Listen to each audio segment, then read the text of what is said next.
안녕하세요. 광주광역시 무형문화재 4호 필장 문상호입니다. 필장이라는 것은 붓을 만드는 사람을 필장이라고 합니다. 붓이라는 것은 그림을 그리거나 글씨를 쓸 때 사용하는 붓으로 재료로는 짐승의 털이나 식물의 섬유질을 이용하여 만든 것입니다. 원래 이 백운동은 조선 후기 때부터 이 붓을 만들어 온 우리나라에서 유일한 지역입니다. 그래서 내가 69년도에 강주로 이사 와서 살던 집에 이 붓을 만드는 선생님이 계셨어요. 그래서 자연스럽게 이 붓 제작하는데 입문하게 되었습니다. 저는 다양한 붓을 다 만들고 있어요. 모필로 만든 양호붓, 또 식물의 섬유질로 만든 대나무로 만든 죽필, 볏짚으로 만든 고필, 갈대로 만든 노필, 또 칡눈꿀로 만든 갈필, 또 조류털로는 닭털붓으로 만든 계모필, 꽁털붓, 오리털붓 등등 붓을 다양하게 다 만들고 있습니다. 모든 털은 끝이 있어야 붓을 만드는 거예요.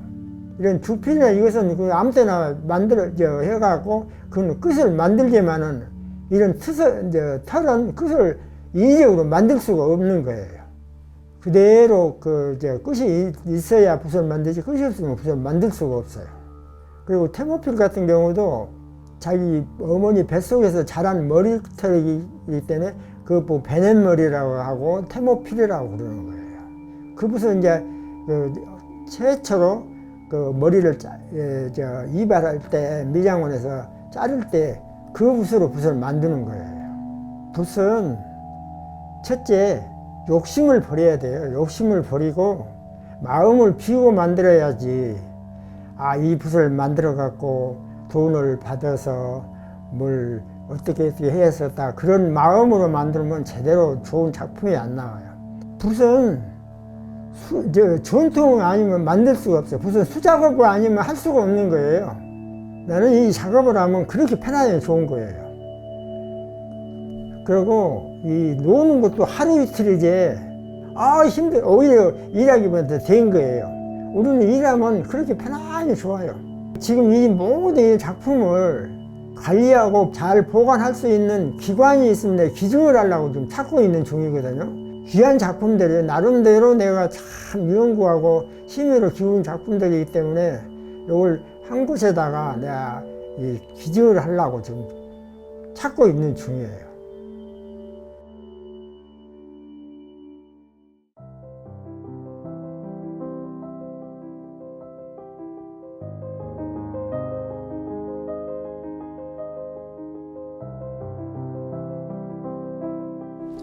안녕하세요. 저는 광주광역시 필장 진달래붓 안명환입니다. 필장은 붓을 만드는 장인입니다. 아버님이 하시니까, 이 작업을 하시니까 옆에서 보다 보니까 자연적으로 손을 대잖아요. 손을 대서 이제 만지작만지작 하니까 어느 정도 그게 습득이 되더라고. 터득이 돼. 그래서 전문적으로 들어간 게 한 20살 때 아버님 때를 위해서 이제 살살 만져보고 하려고 마음먹었죠.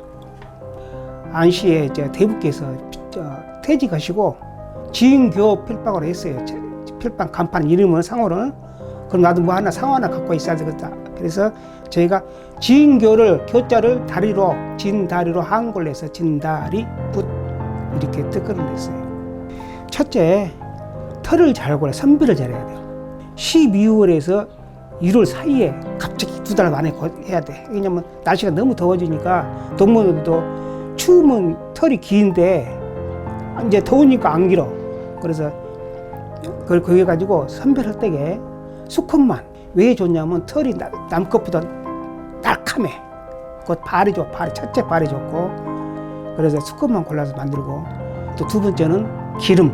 털 기름을 몇째 쳐가지고 쌀개를 쳐갖고 잡으면은 진짜 좋아요. 근데 그 아니한 생각으로 조금만 치고 잡은다 그러면 그거는 실패.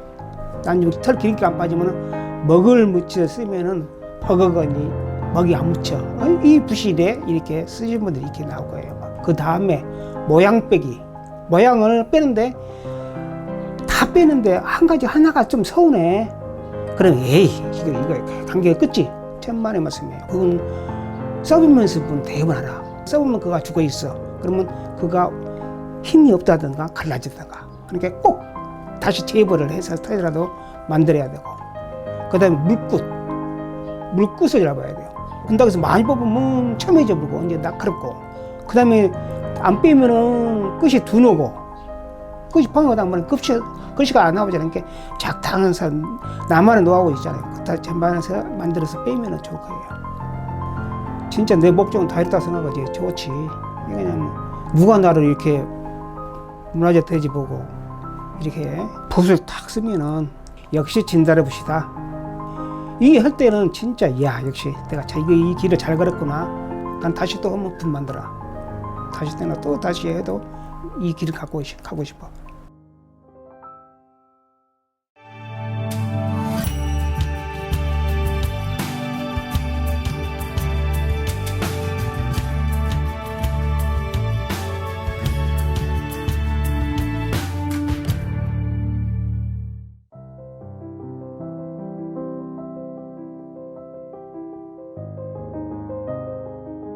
저는 우리 음악이 좋아서 짧은 세월이지만 50년 동안 이 일을 해오고 악기를 만들고 음악을 하는 사람입니다.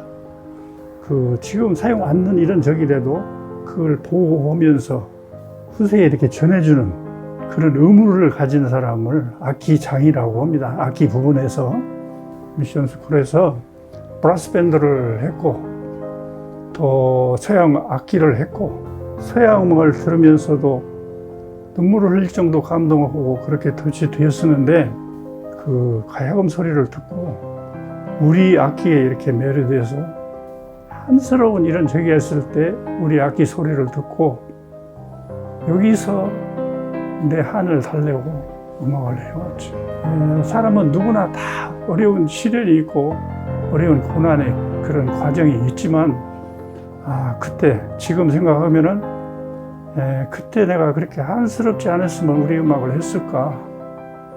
바이브레이션, 이 노연 때문에 이 한스러운 노연 때문에 우리 음악을 한 것이.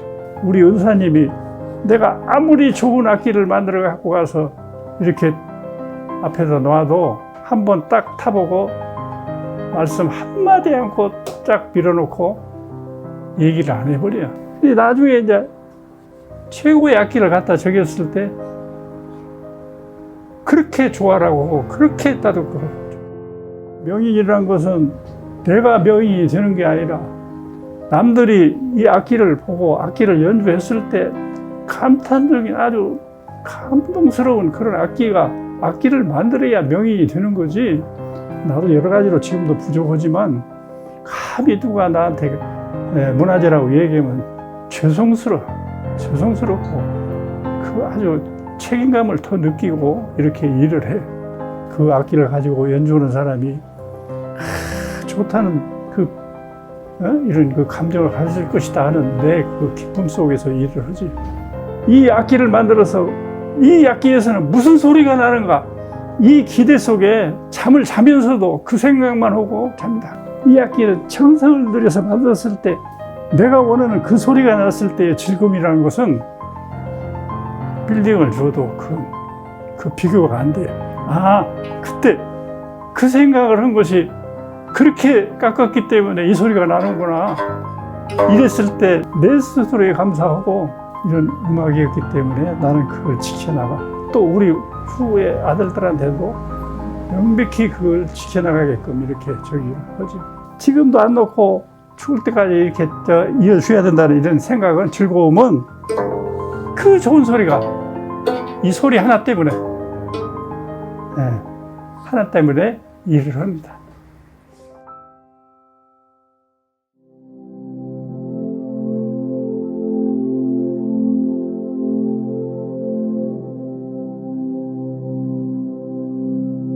안녕하십니까. 저는 광주광역시 무형문화재 제12호 악기장 이복수입니다. 현악기로 전통에서는 가야금, 검고, 아쟁, 해금이 있고요. 현재는 많이 쓰여지지는 않습니다만은 금과 슬이라는 악기가 또 있습니다. 그리고 관악기로 와서는 대금, 단소, 소금, 태평소, 그다음에 타악기로 와서는 장구, 북, 그리고 북 중에서도 소리북을 내가 전문적으로 이렇게 제작을 하고 있습니다. 이 악기를 만들 때는 혼이 들어간다고 저는 얘기를 합니다. 우리 전통악기는 말 그대로 전통적으로 내려온 악기입니다. 그리고 조상의 숨결이 담아 있는 거죠. 전통악기 모양을 흉내내는 것보다도 정신 세계가 굉장히 중요한 부분입니다.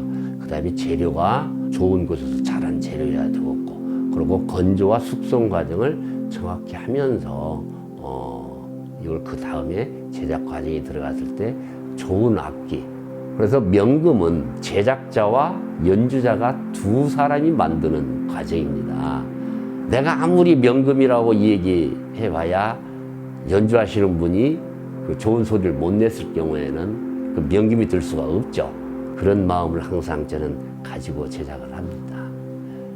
우리 전통 악기를 제가 제작을 하면서 뭐 의무라고 할까요? 이 제작을 하는 사람들은 먼저 금전적인 거, 돈을 먼저 생각하면 이 제작을 못한다. 그것은 소비자 입장에서 쫓아가다 보니까 그렇게 되거든요. 그래서 전통을 망각하게 되는 부분이 있습니다. 우리의 전통을 지킨다는 그런 의미로 지킴이 역할을 하는 나 자신이 되자 전통을 내 나름대로는 지킨다는 그런 사명감이라고 할까요? 그걸 항상 마음속에 갖고 있습니다. 우리 문화 정책을 좀 잘 성의있게 잘 세워가지고 우리의 전통이 사라지지 않는 이런 마음을 갖기 위해서 저 자신부터 지킴이 역할을 하고, 우리의 전통은 참 어떻게 보면 세계적인 것이다. 이것을 우리 스스로 자긍심도 갖는 부분이 된다고 저는 봅니다. 그래서 지킴이 역할을 앞으로 충실히 하자. 이렇게 저는 생각하고 있습니다.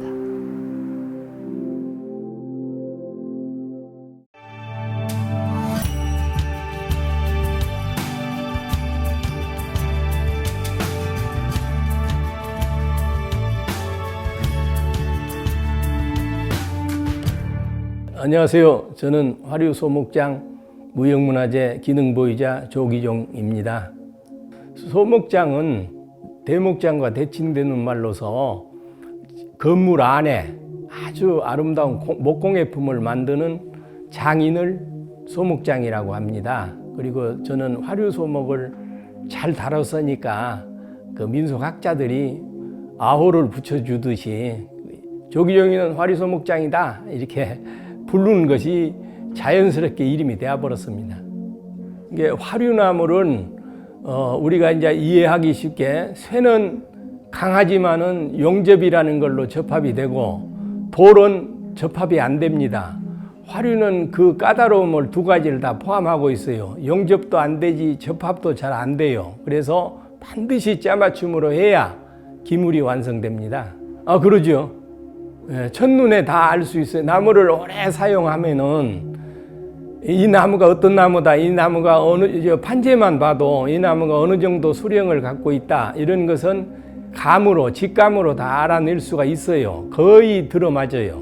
나무는 인체하고 거의 흡사해요. 따뜻함이 있어요.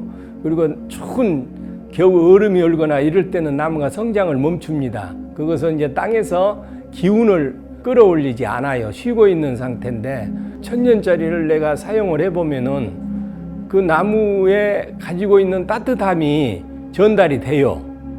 그걸 느껴요. 일하는 사람은 알아요. 화류나무는 1000년 된 넓은 판재를 이렇게 대패로 아주 곱게 깎아만 놔도 그 자체가 작품이에요. 아주 아름답습니다. 색상도 자연색 그대로 사용하고 있고, 또 문양이 목리라고 합니다. 목리도 정말 아름답습니다. 아주 그 인간이 어떤 작가도 화가도 그려낼 수 없는 그런 아름다움이 있어요. 그 자체가 아름다움인데 그 아름다움을 이어가게 하려면 아까 얘기했던 대로 짜맞춤으로 해야 되고 또 그 형체가 잘 나와야 돼요. 어려움이야 작가가 살아가는데 어려움은 그것을 겪지 못하면 작가는 성공할 수 없다고 나는 생각을 해요. 제가 67년을 살아오면서 어려움이 왜 없겠어요? 굉장히 어려움이 많았어요. 그러나 그것을 하늘이 큰 일을 시킬 때는 아마 그 기운을 준 것 같아요. 제 아무리 어려움이 있어도 그걸 헤쳐나오게끔 지혜가 열립디다. 화류소목의 인생을 거는 것은 화류가 조기종이고 조기종이가 만들어 놓은 화류는 1000년, 2000년 반드시 간다. 그 긍지는 제가 지킬 수 있다.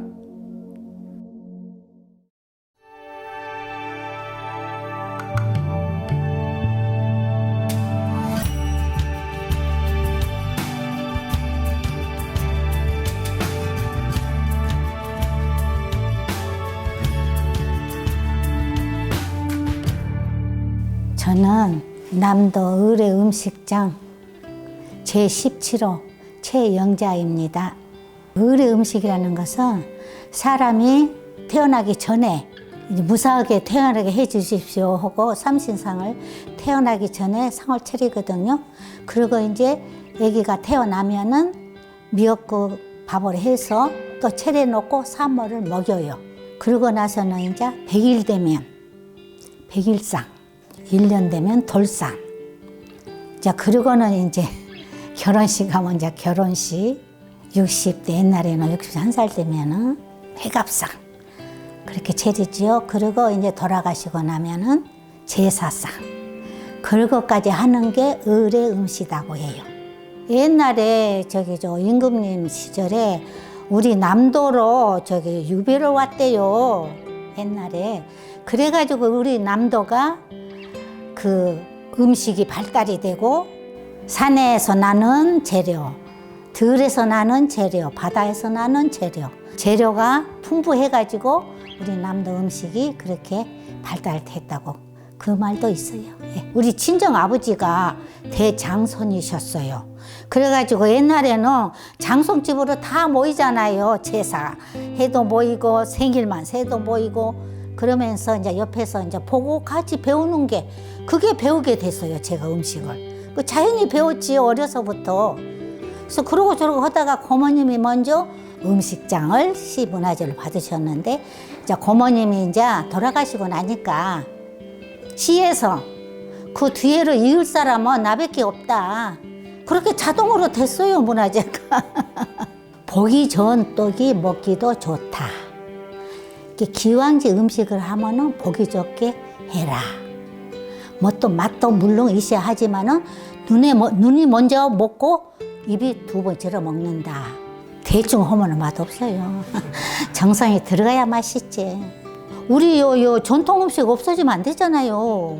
그래서 남도 정통 음식 연구소라고 연구소를 하나 제가 차렸어요. 그래가지고 제자들을 그래서 기르고 있거든요. 거기서 이제 다 제가 아는 거, 혼례 음식, 떡 한과, 정통 음식 그런 거 가르치고 있어요.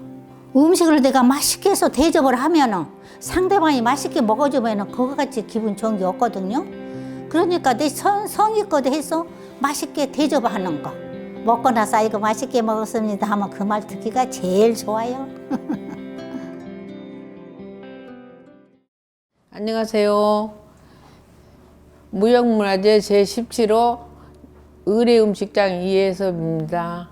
참신상부터 단계별로 있어요. 근데 이제 특이한 건 뭐냐면 100일은 백설기를 해서 100집이 나눠 먹어야 그 아기가 크면서 이제 잘 되고 그런다고 그걸 믿고 행하고 다 상차림을 했고 또 돌상은 명이 기르라고 실패도 넣고 그리고 이제 또 성년이 되면 이제 성년식이라는 게 있어요. 이제 남성 길이 다르기 때문에 이제 술상으로 갈래상을 넣고 여자들은 찻상 한가 종류로 많이 넣고 그 다음에는 이제 결혼 신랑이 신부 집으로 장가 가면 또 이바지도 있지만은 큰 상 차림이라는 게 있어요. 그러면 그 지역에 따라서 이제 유행된 음식, 맛깔스러운 음식을 다 차려놓고 또 제일 큰 게 뭐냐면 해갑상이, 해갑상은 이제 그냥 공중에서는 뭐 40cm, 50cm를 쌓았으나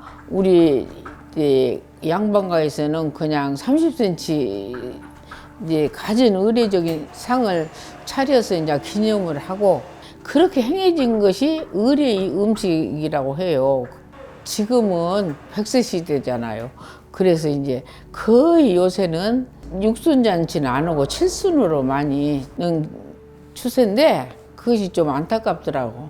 우리가 이제 손수 재료로 이렇게 예쁘게도 하고 맛있게도 하고 맛깔스럽게도 하고 해서 이제 의례 음식을 차리는데 지금은 그냥 포도시 제사상 정도?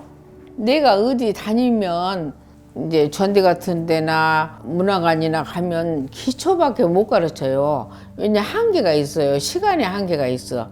그래서 내가 아쉬운 마음이 들어서 4년째 돼 갔는데 3년 전에 연구원을 설립을 했어요. 해서 왜냐하면 더 고급스럽고 시간이 요하는 것은 이곳에서 가르치려고. 지금 세대의 승부수는 맛과 모양이다라고 말을 해요. 내가 하고자 한 이제 모양과 맛이 제대로 이루어져야 내가 잠이 온다고요.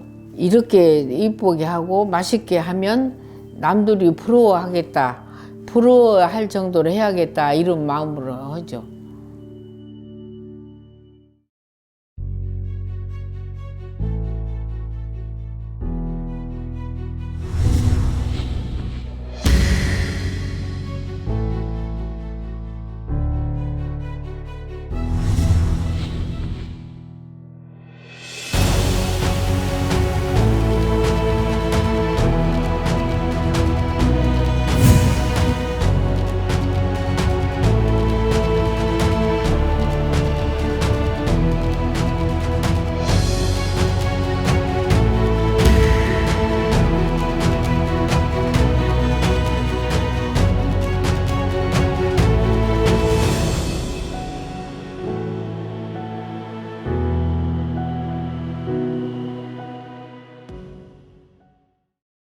우리가 사람이 태어나고 또 살면서 이제 생을 다하는 그날까지 행해지는 이제 의식이에요. 통가의례라고 하고 거기서 올려진 음식을 통가의례 음식 해서 이제 저희들은 통가의례 음식장으로 지정되었습니다.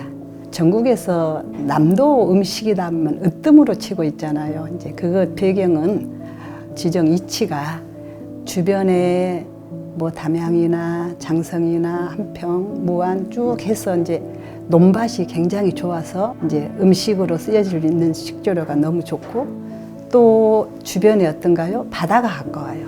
이런데 바다에서도 또 해산물이 풍부하게 나오고 있어서 사실은 음식하기에 최고의 이치.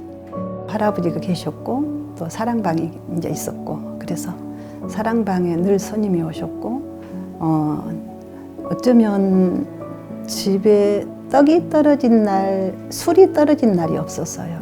제사상 진설이라든가 차례라든가 이런 것들은 그냥 생활이었어요. 그랬는데 결혼을 해서 아이도 놓고 그러다 보니까 남편한테 기왕이면 당신 밥을 하더라도 면허증 일시 밥을 해주겠다 하고 이제 아이 조금 키워놓고 이제 나온 것이 이렇게 줄곧 음식 세계를 이제 오게 됐죠. 특히 이렇게 의례 음식 쪽은 굉장히 어려서부터 해와는 음식이죠. 이렇게 전공이 될지는 몰랐지만 늘 어려서부터 음식 세계에 빠져 생활을 해왔어요.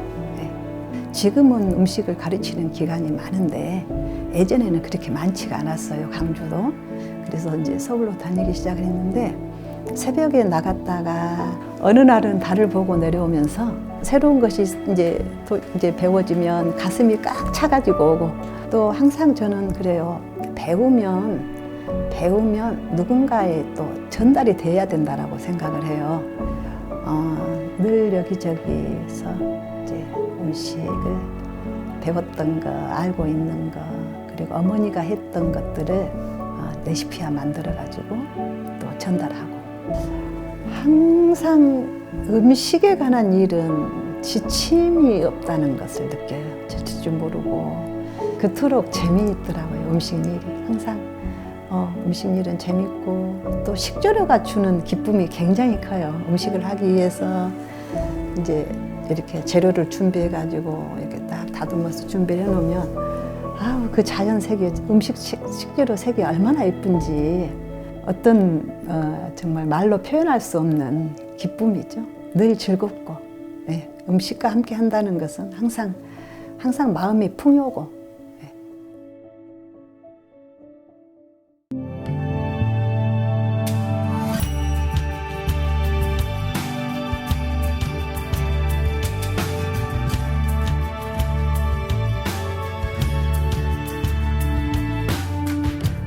광주광역시 무형문화재 19호 대목장 박영권입니다. 대목장은 큰 나무로 집을 짓는 장인, 쟁이다 그런 뜻입니다. 과학자가 되는 게 꿈이었었는데 이제 집안 형편상 집이 가난해서 상급학교 진학할 수 없는 상황이었는데 외삼촌께서 이제 목수 한번 배워보면 어떻겠느냐. 가구도 짤 수 있고 농도 만들 수 있고 집도 지을 수 있는 목수를 한번 해봐라. 외삼촌 친구가 목수하신 분이 있는데 가서 한번 집 짓는 걸 배워봐라 해서 시작하게 된 게 이제 말하자면 계기가 된 거죠.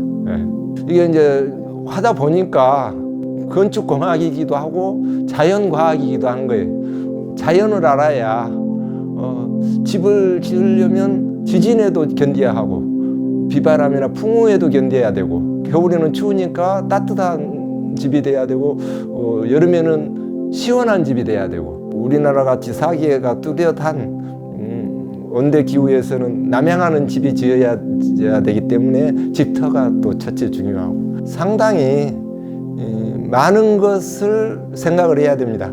어떤 목적으로 사용해야 될 집인가가 중요하겠죠. 민가에서 한옥은 어찌해야 될 것인가.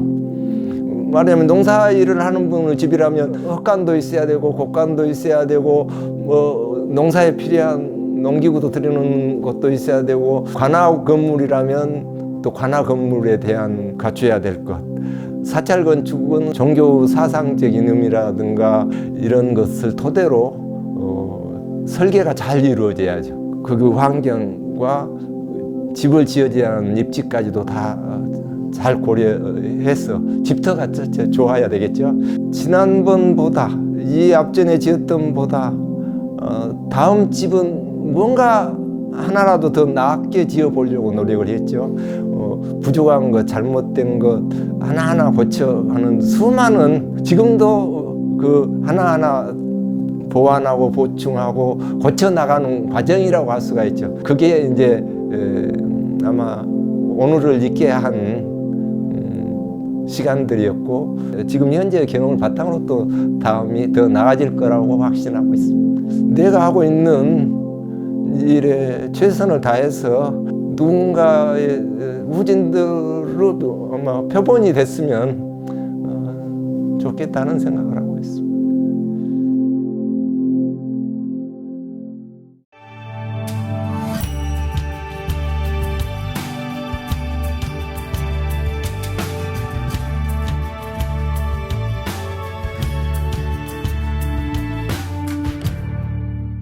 낮은 7기에 종사하고 있는 김기범입니다. 낮에는 우리 그 바다에 있는 전복껍질, 소라라떼를 쓰는 낮은이고 7기는 이제 나무가 기질이 짜갖고 그래갖고 같이 합쳐갖고 만드는 것이 낮은 7기. 낮에만 배우고 7은 못 배우면은 나무 손을 빌리게 돼요. 그럼 자기가 생각했던 작품이 나오질 않아요.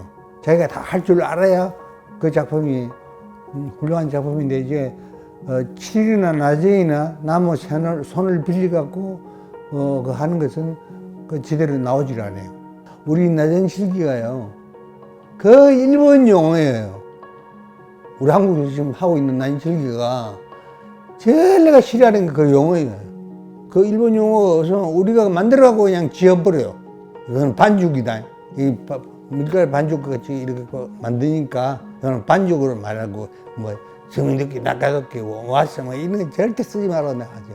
이 나전실기 가구가 없어서 못 팔아먹었어요. 그냥 성할 때.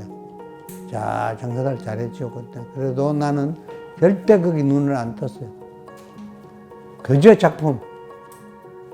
그래갖고 뭐, 대한민국에서 무슨 공모전이라는 데는 내가 안 가본 데가 없어요. 다 갔어요.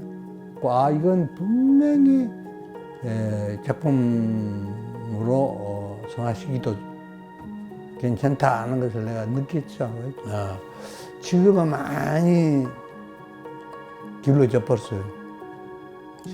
난 지금 우리 광주에서 나전실기 공부에는 한 300개 이상이 됐어요. 300개. 지금 한 군데도 없어요. 내가만 붙들고 앉았지. 학생들. 그 애들은 제대로만 배우면은 앞으로는 괜찮을 것도 같아요. 그러니까 여기 전통공예나 국가에서도 인정을 해주고 하니까 잘 만들어내고 머리만 쓰면 하는 사람들은 괜찮을 것이다. 나는 그렇게 생각하고.